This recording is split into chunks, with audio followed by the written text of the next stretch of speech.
டாபிக்களையும் நான் வீடியோ செய்ய போகிறேன். அப்போ இந்த வீடியோ ரொம்ப லென்த்தாக போகும். ஸோ ஒவ்வொரு வீடியோ நான் விட போகிறேன். Part 1, part 2, part 3. ஸோ தொடர்ந்து வீடியோ பார்த்து சப்போர்ட் பண்ணுங்கள். ஹாய் காய்ஸ், இந்த வீடியோவில் முக்கியமான 2 கேள்விகளை பற்றி நாம் பார்க்க போகிறோம். Michael Jackson plastic surgery செஞ்சுருந்தாரா?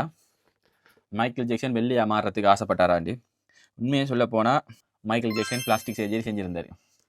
அதாவது அவர் நோஸை சர்ஜரி பண்ணியிருந்தார். ஏன் பண்ணியிருந்தாருன்னா, அவருக்கு இளம் வயதுலேருந்து பெரிய பிக் நோஸ் இருந்துச்சு. அப்போ அவர் சின்ன வயசுலேருந்து அவரோட அப்பா ரொம்ப அபியூஸ் பண்ணியிருக்காரு. அவர் அபியூஸ் மீன் அவர் நிறைய ஹர்ட் பண்ணியிருக்காரு, ஃபிசிக்கலாகவும் சரி வார்த்தையிலாலும் சரி.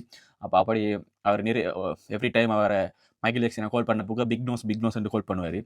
அதே மாதிரி அவர் மைக்கேல் ஜாக்சன் ஒரு டான்ஸ் ப்ராக்டிஸில் நடந்துட்டு இருக்க போக தவறி விழுந்து அவருக்கு ஃப்ராக்ஷன் ஆகிட்டு இந்த மூக்கில். ஸோ அதனால் அவர் பிளாஸ்டிக் சர்ஜரி செஞ்சார், மூக்கை சின்னதாக்கினார். அதே அவருக்கு வருங்காலங்களில் நிறைய இன்ஃபெக்ஷன் ஆக தொடங்கி திருப்ப அதை செய்ய வேண்டிய காரணமாக போயிட்டு இதை ஒரு இன்டர்வியூவில் கூட மைக்கேல் ஜாக்சன் சொல்லியிருப்பார். சில வீடியோக்களில் பார்த்துட்டு மைக்கேல் ஜாக்சன் இதில் டேப் கொண்டு ஒட்டிட்டு வருவார். அது என்னன்னா, அவருக்கு சர்ஜரி செஞ்சு 2-3 நாள் செஞ்சதில் அலர்ஜி ஆகிட்டு அவருக்கு நோஸ் எல்லாம். ஸோ அதனால தான் இந்த அலர்ஜி டேப் ஒட்டிட்டு தான் அவர் வருவார். லாஸ்ட் இயர் அவர் பாடி கார்ட் கூட ஒரு இன்டர்வியூவில் இதை பற்றி நிறைய சொல்லியிருந்தார். 2வது என்னென்னா, அவர் ஒயிட்டாக மாற ஆசைப்பட்டாராண்டு. நிறைய பேருக்கு தெரியா, உண்மையிலேயே மைக்கேல் ஜாக்சன் ஒரு பிளாக் அமெரிக்கன். எங்களுக்கு முந்திருந்த ஜென்ரேஷனுக்கு தெரிஞ்சிருக்கும் அவர் ஒரு பிளாக். எங்களோட ஜென்ரேஷன்ல எல்லாம் நிறைய தெரிஞ்சிருக்காது.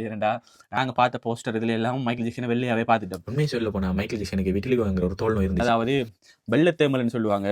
உடம்புல அந்த சில இடங்கள் அப்படி வெள்ளையாக மாறிட்டு வரும். இந்த நோய் கொஞ்சம் கொஞ்சமாக அவர் உடம்புல பரவ தொடங்கிச்சு. அது ஏர்லி ஸ்டேஜ்ல எல்லாம் அது கண்ட்ரோலாக தான் இருந்துச்சு.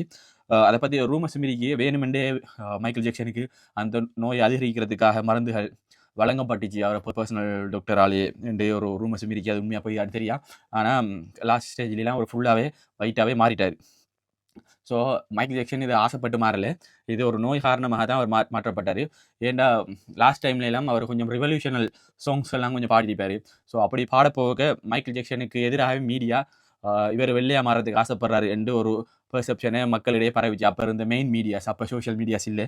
ஸோ இது 2 விஷயம் நம்ம இந்த வீடியோவில் பார்ப்போம். அடுத்த வீடியோவில் நாம் இன்னும் சுவாரஸ்யமான விஷயங்களை பார்ப்போம்.